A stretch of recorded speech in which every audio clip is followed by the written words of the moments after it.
மயிலாப்பூர் இட்லியே மகத்தான இட்லி அப்படின்னு நண்பர் திரு வி.என். பாலகிருஷ்ணன் அவர்கள் பேசினாங்க. அப்படின்னு அதுக்கு மறுப்பு தெரிவித்து நம்ம நண்பர் ஹைதராபாத் வீரமணி அவர்கள் இப்போது பேச வர்றாங்க. வாங்க வீரமணி சார். அன்பு பாலாவுக்கும் நண்பர்களுக்கும் என் வணக்கத்தை சொல்லிக்கிட்டு, பாலாவோட ஸ்பீச் நல்லா தான் இருந்துச்சு, நல்லா தமாஷா இருந்துச்சு, கேட்கறதுக்கு நல்லா ஓகே, கேட்கறதுக்கு தான் நல்லா இருந்துச்சு. அவர் கொஞ்சம் பொய் கலந்த மாதிரி இருக்குது. அது எப்படின்னா, முத அவர் பொண்ணு பார்க்க போன கதை சொன்னார். அதில் நார்மலாக நம்ம கஸ்டமில் பொண்ணு பார்க்க போனால் என்ன தருவாங்க? கேசரி தருவாங்க, பஜ்ஜி தருவாங்க. கேசரி பஜ்ஜி தான் ஸ்டாண்டர்ட் மெனு. இவருக்கு எப்படி பூரி கொடுத்தாங்கன்னே தெரியல. முதல் ட்ரிப்பில் அவர் ஒரு வேளை பொண்ணுக்கிட்ட முன்னாடியே ஃபோன் பண்ணி எனக்கு என்ன பிடிக்கும் அப்படின்னு பேசியிருந்தாங்கன்னா, ஒரு வேளை அந்த பொண்ணு இப்போ தான் அது நடக்குது. அந்த காலத்தில் அதெல்லாம் நடக்கலை. வாயும் வயிறுமா இருக்காருங்கிறது அது வேறு, அது ஒரு சந்தோஷமான விஷயம்தான். அது எப்பயுமே வாயும் வயிறுமா இருக்கிறது அது இன்னும் கொஞ்சம் சந்தோஷம். இதில் இவர் கதையே உண்மைன்னு வச்சுக்குவோமே, வச்சுக்கிட்டா கூட பூரி போட்டாங்க, அதுல இருந்து பூரி பிடிக்கல அப்படின்னு. அது கடவுள் கொடுத்தா வரம். எப்படின்னு கேளுங்க, கல்யாணம் ஆனவங்க எல்லாருமே பொண்டாட்டியால கஷ்டப்பட்டுக்கிட்டு இருக்காங்க. நிறைய ரெஸ்பான்சிபிலிட்டி. அது இல்லாமல் குழந்தைங்களை வளர்க்கணும், படிக்க வைக்கணும். கல்யாணம் ஆனால் எவ்வளோ தொந்தரவுன்னு கல்யாணம் ஆனவங்களுக்கு தான் தெரியும். இது கடவுளை பார்த்து அவருக்கு பூரியை கொடுத்துட்டு அதனால கல்யாணம் நின்று போச்சுங்கிறது எவ்வளோ சந்தோஷமான விஷயம். பாலா நம்ம யாருக்கிட்ட ஈக்குவேட் பண்ணணும்? அப்துல் கலாம், அப்புறம் வாஜ்பாயி, இவங்களோட ஈக்குவேட் பண்ணணும். அவங்கெல்லாம் பேச்சுலர் இருந்ததுனால நிறைய கண்ட்ரிஸ் கான்ட்ரிபியூட் பண்ணாங்க. இவரும் நிறைய கான்ட்ரிபியூட் பண்ணுறதுக்கு சான்சஸ் இருக்குது. சரிப்பா, அது ஒரு விதத்தில் வச்சுக்குவோம். அப்படி இருக்குது. கடவுளுக்கு அவர் நன்றி சொல்லணும், பூரிக்கும் நன்றி சொல்லணும். கடவுள் அவரை இந்த குடும்ப பந்தத்திலேருந்து இப்போ காப்பாற்றுறாரு. கல்யாண பந்தங்கிறது அப்பா அது ஒரு பெரிய தலைவலி. அது அனுபவிச்சவங்களுக்கு தான் தெரியும். அதை பாலா எஸ்கேப் ஆகிட்டார். எஸ்கேப் ஆனதுனால அவரோட லைஃப் நல்லா சந்தோஷமாக இருக்குது. இப்போ இருந்தால் தான் இப்போ புருஷ லட்சணம். அதில் அவர் பாஸ் மார்க் வாங்கிட்டார். அதனால அவரோட ஓட்டிங் பூரிக்கு கொடுக்காமல் இருக்கிறது தப்பு. பூரிக்கு அவருக்கு நன்றி சொல்லணும். பூரியை அவர் வாழ்நாள் ஃபுல்லாக லவ் பண்ணணும். அதனால அவர் பெரிய பந்தத்துலேருந்து எஸ்கேப் ஆகியிருக்காரு.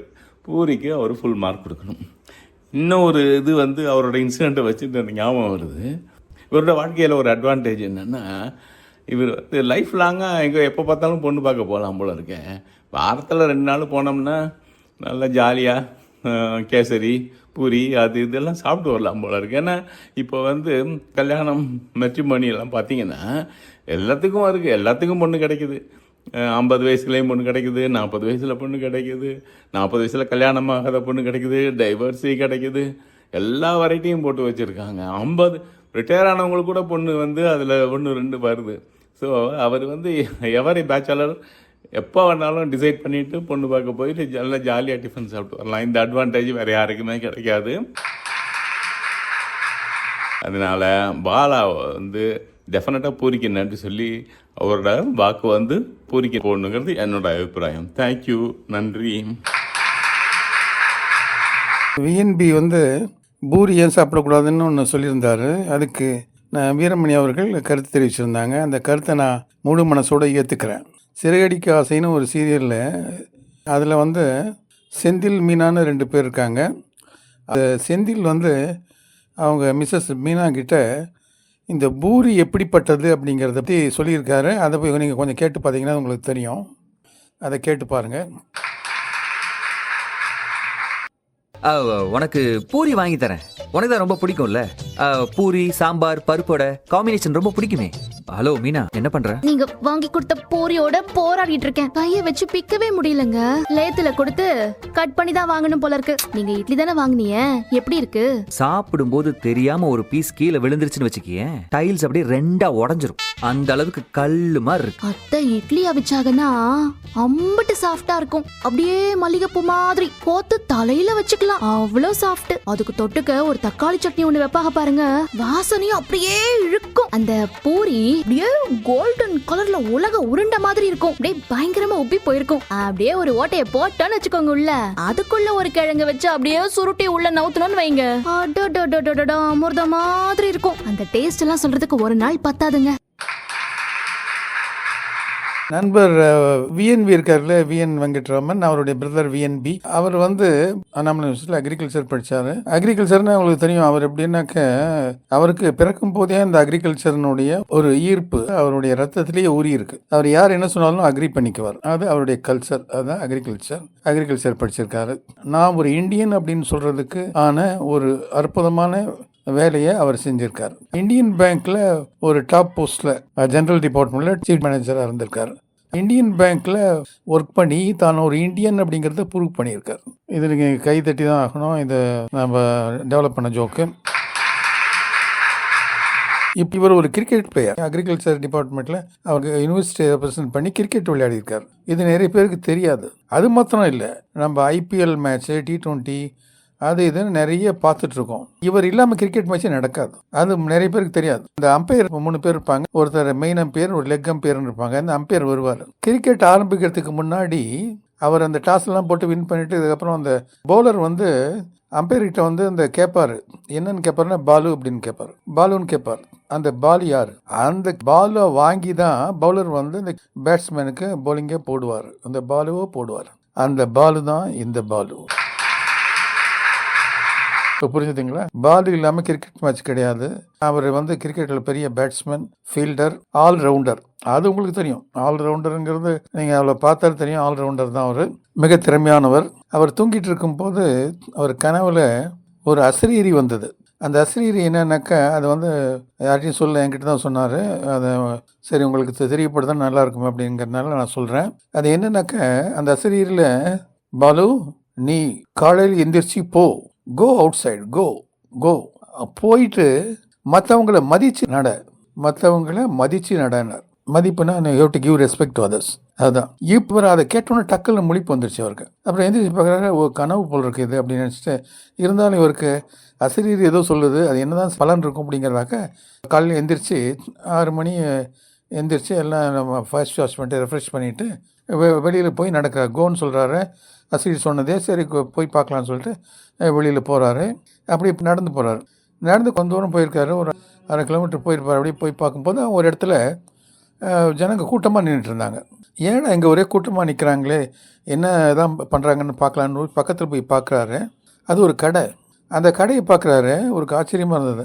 அந்த கடையினுடைய நேம் போர்டு, பேர் பலகை, அதை பார்க்குறாரு. அதில் பார்த்தா கோமதி மெஸ்ன்னு போட்டிருக்கு. அதை படிக்கிறாரு, கோமதி மெஸ்.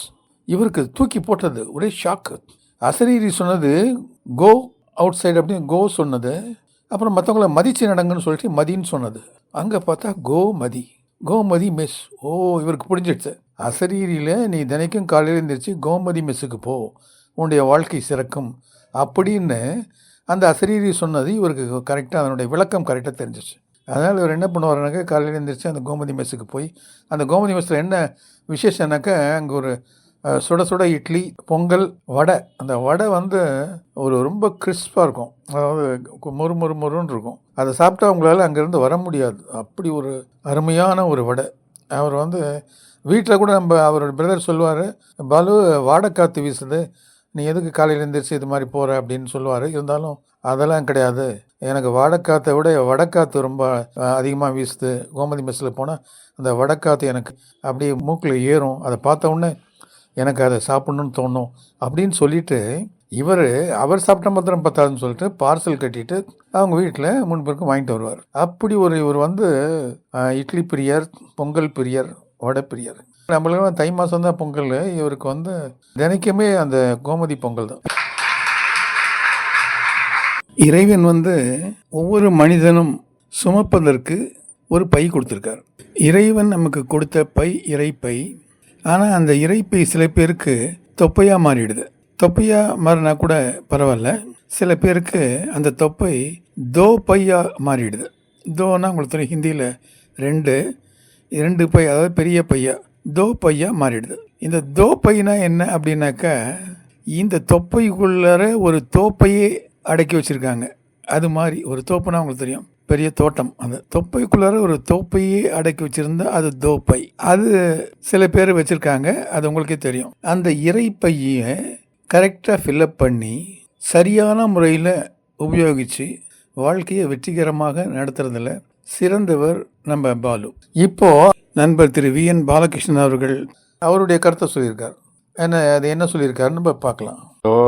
வீரமணி சார், எப்படி இருக்கீங்க? சௌக்கியமா? உங்களோட போஸ்டிங்ஸ் பார்த்தேன் சார். நீங்கள் சொல்கிறது கரெக்டாகவும் தோன்றுறது. ஏன்னா இந்த பூரியை அனாவசியம் வெறுக்கவும் கூடாது. எவ்வளோ பெரிய பேராபத்துலேருந்து காப்பாற்றிருக்கு இல்லையா? நீங்கள் ஒரு அனுபவத்தை சொல்கிறீங்கன்னா அது கரெக்டாக தான் இருக்கும் சார். நீங்கள் ரொம்ப இவ்வளோ லைஃப்பை பார்த்துட்டு அதுக்கு பிறகு சொல்கிறீங்க. இந்த மாதிரி குரூப்பில் நிறைய பேர் இருப்பாங்க, அவங்களெல்லாம் கன்சல்ட் பண்ணாமல் சொன்னது தப்பு தான். பார்க்குறேன், நீ சொன்ன மாதிரி பூரிக்கு ஆதரவு கொடுக்கலாம் என்னன்னு சொல்லிட்டு நான் பாட ஏதோ சொல்லிட்டேன். தொப்பையெல்லாம் வேற பற்றி நிறையா சொல்லிட்டேன் சார். தொப்பை சொன்ன மாதிரி இதெல்லாம் கூட யோசிச்சு பார்த்து தொப்பையிலையும் சில அட்வான்டேஜ் இருக்குது சார் தொப்பையில். ஏன்னா இப்போ நான் ஏதாவது அவசரத்துக்கு ஆட்டோவுக்கு போனால் எவ்வளோ கும்பலாக இருந்தால் நம்ம பார்த்து எழுந்தின ஆட்டோ எடுத்துன்னு வந்துடுறான். என்னப்பாண்ணா, இல்லை சார் சப் இன்ஸ்பெக்டர் வந்திருக்கீங்க, நீங்கள் உங்களுக்கு தான் ஃபஸ்ட்டு பெருமைக்கிறான். ஐயோ நான் சப் இன்ஸ்பெக்டர் இல்லையா, நான் வேறு நம்ம போங்க சார், சும்மா ஜோக் அடிக்காதீங்க.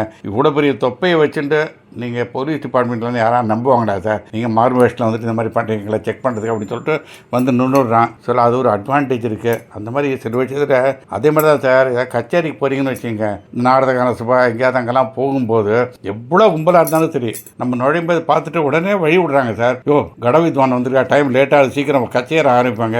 எவ்வளோ பெரிய கடை வச்சிருக்காரு பாரு, மறைச்சி எடுத்துன்னு போகிறாரு, நல்லா வழி விடுங்க, நல்லா கச்சேரி ஆரம்பிக்கணுங்கிறாங்க. ஸோ இந்த மாதிரி சில அட்வான்டேஜ்லாம் நிஜமாகவே இருக்குது. இது ஆனால் கூட சில எம்பராஸ்மெண்ட்டும் இருக்குது சார். இதில் நல்லா ஃபுல்லாக தாடி கிடி எடுத்துட்டு நல்லா மழுக்க இது பண்ணிவிட்டு எல்லாம் பண்ணிவிட்டு ரோட்டில் போகும்போது முழுன்னு சைடில் சில பேர் பார்த்துட்டு என்ன இவ்வளோ நிறமாக தான் நடந்து போகிறாளே, வளகப்பெல்லாம் ஆயிடுத்தா இல்லையாங்கிறான். கொஞ்சம் அவமானமாக தான் இருக்குது. அப்புறம் நேராக பார்த்துட்டு ஐயோ சாரிங்கிறான். அதனால இதெல்லாம் லைஃப்பில் தொப்பையோட இது இருக்குது. இப்போ என்ன சார் பண்ணுறது, எவ்வளவோ ட்ரை பண்ணுற முடியல. தொப்பை வீட்டில் வேறு அடிக்கடி நான் வான் பண்ணுவாங்க, உடம்பை பார்த்துக்கூடான்னு சொல்லிட்டு. நான் உடம்பை டெய்லி குடிக்கும் போது பார்த்துப்பேன், நல்லா பார்த்து நல்ல சோப்பு போட்டு தேய்ச்சி வந்துடுவேன். சரி உடம்பு நல்லா தானே பார்த்துக்கணும், ஏன் சொல்கிறாங்கன்னு நினச்சிப்பேன். அவங்க தொப்பையை நினச்சி சொன்னாங்க, கடைசி வரைக்கும் புரியல சார் எனக்கு. அந்த மாதிரி வளர்த்துட்டேன். நான் தொப்பையை பார்க்குறேன் எப்படி கொண்டு. ஆனால் லைஃப்பில் ஒன்று சொல்கிறேன் சார், ஒன்று தாடி, இன்னொன்று தொப்பை. இது ரெண்டு தான் நம்ம கண்ட்ரோல் இல்லாமல் தானே வளரும். ஆனால் தாடி நம்ம பாட்டு கண்ட்ரோல் பண்ணி அப்பப்போ எடுத்துடலாம் சார். நான் தொப்பையை மட்டும் ஒன்றுமே வெட்ட முடியல, அது பாட்டில் ஜாலியாக வளர்ந்துடுறது. அதனால எவ்வளோ கஷ்டம் அதுக்கு புரிய மாட்டேங்கிறது. அது எப்படி சரி பண்ணணும்னு சொல்லி இது வரைக்கும் இவ்வளோ மெடிக்கல் இம்ப்ரூவ்மெண்ட்லாம் வந்திருக்கு. மெடிசனில் எல்லாம் பண்ணியிருக்கா, இவ்வளோ டாக்டர் இருக்கா, ஸ்பெஷலிஸ்ட் இருக்கா. அதுக்கு மட்டும் இன்னி வரைக்கும் ஒரு சொல்யூஷன் கொடுக்கவே மாட்டேங்கிறாங்க சார். ஏன்னா அப்புறம் பார்த்தா தான் பார்ப்பேன், டாக்டர் எழுந்திருக்கும்போது அவருக்கு பெரிய தொப்பை இருக்கு பார்த்துருக்கேன். அதனால் இது லைஃப்பில் ஒரு பெரிய ஒன்றும் பண்ண முடியாத ஒரு விஷயம்னு சொல்லிட்டு நினைக்கிறேன். அப்புறம் அந்த பொண்ணு பார்க்கறது கூட ஒன்று விஷயம் இருக்குது சார். நம்ம பெரியவங்கெல்லாம் நம்ம இதில் நிறைய கலாச்சாரம் இருக்குது, பாரம்பரியம் இருக்குது. அது தயவு செஞ்சு குழந்தைங்களுக்கு கற்றுங்க, நீங்களும் ஃபாலோ பண்ணுங்க. எவ்வளவோ சொல்லுவாங்க, அதெல்லாம் ஃபாலோ பண்ணால் லைஃப்பில் நிறைய எம்ப்ராஸ் பண்ண புரிஞ்சிக்க மாட்டேங்கிறாங்க சார். ஒரு பொண்ணு பார்க்க போனால் நம்ம கலாச்சாரம் என்ன, இதர் பஜ்ஜி தருவாங்க, இல்லை போண்டா தருவாங்க. சரி அப்படி இல்லைன்னு கூட வடையாவது முறுமுறு தருவாங்க. இதுதானே சார் அவங்க பண்ணியிருக்கணும். அதை விட்டுட்டு அனாவசியம் பூரி பண்ணி கொடுத்து இந்த மூளையை மழுங்க பண்ணி ஒரு மாதிரி இந்த மாதிரி ஒரு இதை பண்ணிட்டாங்களா சார். அதனால தானே இப்படி போச்சு. அந்த ஒரு சின்ன கோவம் தான் சார். இந்த மாதிரி நம்மளுக்கு பூரியை பண்ணி போட்டு லைஃப்பில் இந்த மாதிரி பண்ணிட்டாங்களேன்னு சொல்லிட்டு. ஆனால் நீங்கள் சொல்கிறது யோசிக்கும் போது பெரிய ஆபத்துல காப்பாற்றிக்கணும்னு தோன்றது. அப்படிதான் நான் கன்னி பையன் தானே, நான் கன்னி பையனால சமயத்தில் அப்பப்போ ஒரு நெருடல் இருக்குது. ஐயோ விட்டுட்டோம் லைஃப்பில் முக்கியமாக இருந்துச்சு. அதுக்கு இந்த பூரி ஒரு பெரிய ரீசன் ஆகிடுச்சுன்னு அந்த ஒரு வெறுப்பு தான் சார் பூரி மேலே. மற்றபடி ஒன்றும் இல்லை. நான் நீங்கள் ஒரு நல்ல அனுபவத்தை நானும் கன்சிடர் பண்ணுறேன். இதை பூரிக்கு நான் ஆதரவு கொடுக்க பார்க்குறேன். கம்ப்ளீட்டாக எனக்கு கொஞ்சம் மனசு ஓரத்தில் ஒரு வருத்தம் இருந்தால் கூட நீங்கள் சொல்கிற நிறைய அர்த்தம் இருக்குது, அதை ஃபாலோ பண்ண பார்க்குறேன். அப்புறம் சார் யார்ட்டையும் சொல்லிடாதீங்க, நீங்கள் உடம்புல சௌக்கியமாக இருக்கீங்களா. என்னென்னா அன்றைக்கி பொண்ணு பார்க்க போகும்போது ஒரு உண்மையை சொல்லணுன்னா, அந்த பொண்ணோட அம்மா அழகாக இருந்தா, அதுதான் உண்மை. ஆக்சுவலி அது போய் தவறுதலாக வரல, அந்த பார்க்கும்போது அந்த மாதிரி டக்குன்னு தோணித்தேன், அவ்வளோ நல்லா இருந்தா சார். இது யார்ட்டையும் சொல்லிடாதீங்கன்னு, உங்களுக்கு மட்டும்தான் இது. Okay, please take care. உடம்பு நல்லா பார்த்துக்க. நீங்களும் உடம்பு நல்லா பார்க்கணும் சொல்கிறேன். நல்லா உடம்பு கண்ட்ரோல் பண்ணி அழகாக வச்சுருங்க, அதை அப்படியே மெயின்டைன் பண்ணிங்க. All the best. Thank you sir.